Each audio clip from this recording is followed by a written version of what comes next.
నాకేంటి అనసూయ గారు, మిమ్మల్ని ఎందుకంటాను నేను? అసలు మీరెందుకు వచ్చారు దీంట్లోకి? నేను మిమ్మల్ని ఏమన్నా అన్నానండి?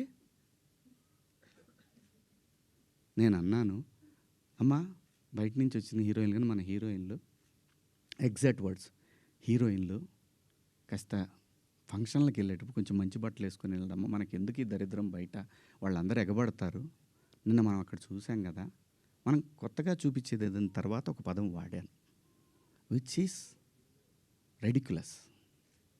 నాకు వాడకూడదు ఆ పదం. నాకు ఇప్పటికి కూడా అది ఎన్నాళ్ళు హాంట్ చేస్తా తెలీదు. నేనా ఈ పదం వాడింది అని. ఓకే, నేను మనిషినే, నాకు కర్మలు ఉంటాయి, పొరపాటు జరిగింది.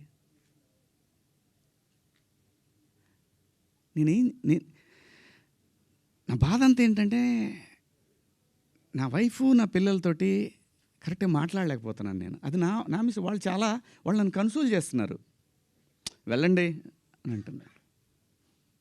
అంటే ఎవరికో అయిందని కాదు, శివాజీ ఇలా మాట్లాడ్డే అని ఆ వైఫ్ని ఎవరన్నా అడుగుతారేమో అనే బాధ తప్ప నేను దేనికి భయపడేవాడిని కాదండి. తప్పు చేసినప్పుడు క్షమాపణ చెప్పడానికి కూడా ఒక క్షణం కూడా మనలో మనం కూర్చొని ఒక మాట అడిగితే సింపుల్గా, అమ్మ నన్ను క్షమించండి, నా వల్ల ఈ 2 పదాలు దొరికినాయి అని చెప్పేదానికి దాన్ని చాలా దూరం సాగదీశారు. పర్వాలేదండి, మేము పట్టడానికి ఉన్నాం, పడతాం. సమాజంలో ఎప్పుడైనా సరే ఇలా జరిగినప్పుడు నేను మాట్లాడతానండి, నేను ఖచ్చితంగా మాట్లాడతానండి. నేను ఏ తండ్రి వదిలేస్తారండి పిల్లల్ని? ఇంకొక పదం, ఒకప్పుడు ఒక జర్నలిస్ట్ మేడం గారు స్వేచ్ఛ మగాడిచ్చాడా అనే అంటే ఇదే డివిజన్ తీసుకురావటానికి. నేను అన్న ఉద్దేశం ఏంటంటే, స్వేచ్ఛ ఎందుకు కోల్పోవాలంటే, ఒక ఇంటర్మీడియట్ చదివే పాప ఒక సెమీ బాడీ కనిపిస్తా స్లీవ్లెస్ వేసుకొని వెళ్తే ఆ పాప అబ్యూజ్కి గురైనప్పుడు ఆ తండ్రి అనుక్షణం వెంటుంటాడు. అప్పటిదాకా హాయిగా తిరిగిన పిల్ల వీళ్ళ ప్రేమలో, వీళ్ళ పొసెసివ్నెస్ వల్ల ఆ పాప తన ఫ్రీడమ్ని కోల్పోయినట్టు ఫీల్ అవుతుంది. అది దాని అర్థం. మీరందరూ పెద్దవాళ్ళమ్మా, ఎవరెవరైతే నన్ను దోషిగా సమాజం ముందు నిలబెట్టాలనుకున్నారో మీ అందరికీ వందనాలు. మీరు బాధపడ్డందుకు మీకు కూడా క్షమాపణలు. ఇది శివాజీ ఎందుకు, ఇంకా ఇంతకుముందు చాలా జరిగినాయి కదా, వాళ్ళని అడగరే? నేను చెప్పింది ఏంటి? మనకెందుకమ్మా? సమాజంలో ఏ తప్పు జరిగినా అందరూ వేళ్ళన్నీ సినిమా ఇండస్ట్రీ వైపు వస్తున్నాయి. ఆడపిల్లల రేపులు జరిగినా, లేదంటే తాగి పిల్లలు మాబు దాడులు చేసుకున్న ఒకడికొకడు ఒక సమూహాలు కలిసి, ఆ సందర్భంలో మాట్లాడాలా లేదా? విత్ గుడ్ ఇంటెన్షన్ నేను మాట్లాడినా, నేను వాడిన పదాలు అన్పార్లమెంటరీ. ఆ 2 పదాలు. ఇంతకు మించి నేను ఏ తప్పు చేయలేదు. చేస్తే క్షమాపణ చెప్పడానికి వెనకాడను.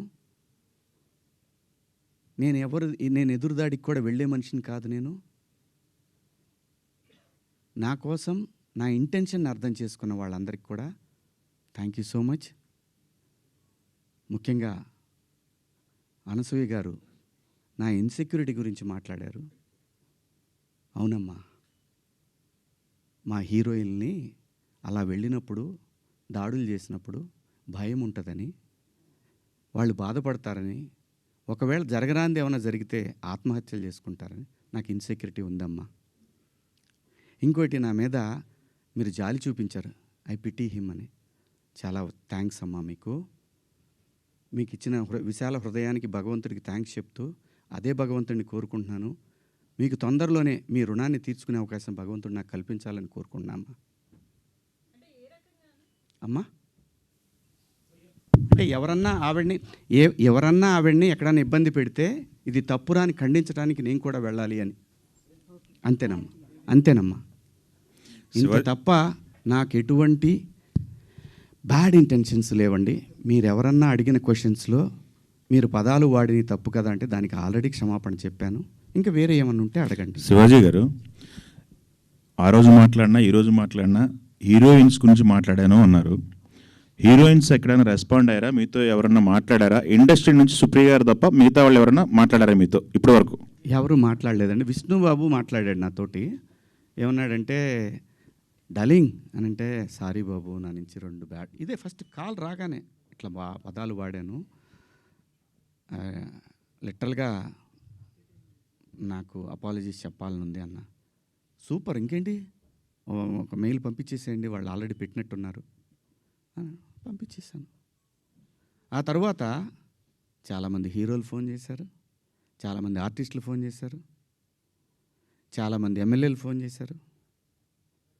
ఆడపిల్లని కాపాడుకోవాలనే ఉద్దేశం తప్ప ఆడపిల్లని బంధించి ఆడపిల్ల స్వేచ్ఛను హరించి ఆడపిల్లల్ని ఆట వస్తువులాగా చూడాలనుకునే సంస్కారం ఈ జనరేషన్లో కూడా ఎవరికీ లేదు. కుసంస్కారం ఎవరికీ లేదు. ప్రతి తల్లి, నా ఇంట్లో తల్లి ఉంది, మీ ఇంట్లో తల్లి ఉంది, మనకు పెళ్ళిళ్ళు అయితే భార్యలు ఉంటారు, మనకు బిడ్డలు పుడితే ఆడపిల్లలు ఉంటారు. వీళ్ళందరి మీద ఉన్న అపరిమితమైన ప్రేమతోనే వాళ్ళ మీద చూపించే అడుగడుగు. ఎందుకంటే ఈ భారతదేశంలో ప్రతి 3 గంటలకు ఒకసారి రేపు జరుగుతూ ఉంది. ఒక ఆడబిడ్డ జీవితం నాశనం అయిపోతూ ఉంది. ఆ భయంలోంచి వచ్చిందే, అమ్మ కొంచెం మంచి బట్టలు వేసుకెళ్ళరా అని ఒక తండ్రి చెప్తాడు.